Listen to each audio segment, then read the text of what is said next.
അതൊരു ഒന്നൊന്നര mass entry ആയിരുന്നു. UDF മന്ത്രിസഭ സത്യപ്രതിജ്ഞ ചെയ്ത് അധികാരമേൽക്കുന്ന വേദിയിലേക്ക് പുതുപ്പള്ളി MLA ചാണ്ടി ഉമ്മന്റെ വരവ്.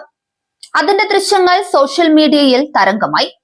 കോൺഗ്രസ് പ്രവർത്തകർക്കും സുഹൃത്തുക്കൾക്കുമൊപ്പം ജഗതിയിലെ വീട്ടിൽ നിന്ന് സത്യപ്രതിജ്ഞ നടക്കുന്ന സെൻട്രൽ സ്റ്റേഡിയത്തിലേക്ക് ചാണ്ടി ഉമ്മൻ നടന്നെത്തി.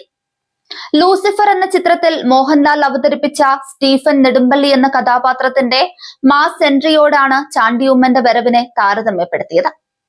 യാത്രയ്ക്കിടെ നടന്നു പോകാൻ തീരുമാനിച്ചതിന്റെ കാരണം മാധ്യമപ്രവർത്തകർ അന്വേഷിച്ചു. തന്റെ പിതാവിന്റെ ഓർമ്മകൾ നിലനിൽക്കുന്ന സത്യപ്രതിജ്ഞയാണെന്ന്. എന്റെ നാട്ടിലെ ജനങ്ങൾ ഇവിടേക്ക് എത്തിയിട്ടുണ്ട്, അവരെ എല്ലാം കൂട്ടി ഒരുമിച്ച് പോകാമെന്ന് കരുതി. അങ്ങനെയാണ് ചാണ്ടി ഉമ്മൻ പറഞ്ഞത്. തെരഞ്ഞെടുപ്പിന്റെ കാലത്ത് തന്നെ വേറിട്ട പ്രചരണ രീതിയാണ് ചാണ്ടി ഉമ്മൻ സ്വീകരിച്ചത്. ചാണ്ടിയുടെ ശൈലി വലിയ ശ്രദ്ധ നേടുകയും ചെയ്തു. തെരഞ്ഞെടുപ്പ് പ്രചാരണത്തിൽ വാഹനങ്ങൾ പൂർണ്ണമായും ഒഴിവാക്കി. പകരം ഒരു സൈക്കിളിലെത്തിയാണ് സ്ഥാനാർത്ഥി വോട്ട് അഭ്യർത്ഥിച്ചത്. പോസ്റ്ററുകളോ കൂറ്റൻ ഫ്ലെക്സ് ബോർഡുകളോ ഒന്നുമില്ലാതെ തികച്ചും വേറിട്ട തെരഞ്ഞെടുപ്പ് പ്രചാരണം വലിയ ചർച്ചയായി മാറി. മന്ത്രിസഭാ രൂപീകരണ ഘട്ടത്തിൽ തുടക്കം മുതൽ തന്നെ ചാണ്ടി ഉമ്മൻ മന്ത്രിയാകുമെന്ന സൂചനയാണ് ഉണ്ടായിരുന്നത്. കായിക വകുപ്പ് മന്ത്രിയാകും ചാണ്ടി ഉമ്മൻ എന്ന് പോലും റിപ്പോർട്ടുകൾ വന്നു. ഏറ്റവും ഒടുവിൽ ചാണ്ടി ഉമ്മൻ മന്ത്രിമാരുടെ ലിസ്റ്റിൽ നിന്ന് പുറത്തായി. അതിന്റെ നിരാശ സാധാരണ കോൺഗ്രസ് പ്രവർത്തകർ ഉൾപ്പെടെ പങ്കുവെക്കുകയും ചെയ്തു. നേരത്തെ തന്നെ കോൺഗ്രസിനുള്ളിൽ ചാണ്ടി ഉമ്മനെ ഒതുക്കാൻ ശ്രമം നടക്കുന്നതായി റിപ്പോർട്ടുകൾ വന്നിരുന്നു.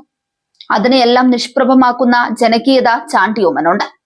തങ്ങൾക്കൊപ്പം നിൽക്കുന്ന തങ്ങളിൽ ഒരാൾ എന്ന ഇമേജാണ് ചാണ്ടി ഉമ്മന്. ഉമ്മൻചാണ്ടിയുടെ മകൻ എന്ന ലേബലിനപ്പുറത്തേക്ക് ചാണ്ടി ഉമ്മൻ വളർന്നിരിക്കുന്നു. അപ്പോഴും ഉയരുന്ന ചില ചോദ്യങ്ങളുണ്ട്. ഉമ്മൻചാണ്ടിയുടെ തണലിൽ വളർന്നവർ പോലും എന്തുകൊണ്ടാണ് ചാണ്ടി ഉമ്മനെ അവഗണിക്കുന്നതെന്ന്. ഒരു ഗ്രൂപ്പിന്റെയും ഭാഗമാകാതെ നിൽക്കുന്ന ചാണ്ടി ഉമ്മനെ എന്തുകൊണ്ടാണ് ചിലർ ഭയപ്പെടുന്നത്? ഒരു സസ്പെൻസ് ത്രില്ലറിനെ വെല്ലുന്ന ട്വിസ്റ്റുകൾക്കൊടുവിലാണ് VD സതീശൻ സർക്കാർ അധികാരമേറ്റത്. മന്ത്രിസഭയിൽ ചാണ്ടി ഉമ്മൻ മന്ത്രിയാകുമെന്ന വാർത്ത വന്നു. സതീശൻ മന്ത്രിസഭയിൽ ചാണ്ടി ഉമ്മൻ കായിക മന്ത്രിയാകുമെന്നായിരുന്നു വാർത്ത. എന്നാൽ പിന്നീട് ചാണ്ടി ഉമ്മൻ പുറത്തായി. ചാണ്ടി ഉമ്മൻ മാത്രമല്ല, VDയോട് അടുപ്പമുള്ള VT ബൽറാമും ഷാനിമോൾ ഉസ്മാനുമെല്ലാം പുറത്തായി. അതിലും ഒരു കൗതുകമുണ്ട്. വിദ്യാർത്ഥി രാഷ്ട്രീയത്തിൽ നിന്ന് ഉമ്മൻചാണ്ടി കണ്ടെത്തിയ യുവനേതാവ് PC വിഷ്ണുനാഥ് മന്ത്രിയായി. എന്നാൽ ഉമ്മൻചാണ്ടിയുടെ മകൻ ചാണ്ടി ഉമ്മൻ പുറത്തായി. എന്താണ് ശരിക്കും സംഭവിച്ചത്? VD സതീശന്റെയും രമേശ് ചെന്നിത്തലയുടെയും അടുപ്പക്കാരെ KC വേണുഗോപാൽ വെട്ടിനിരത്തിയെന്നാണ് സൂചന.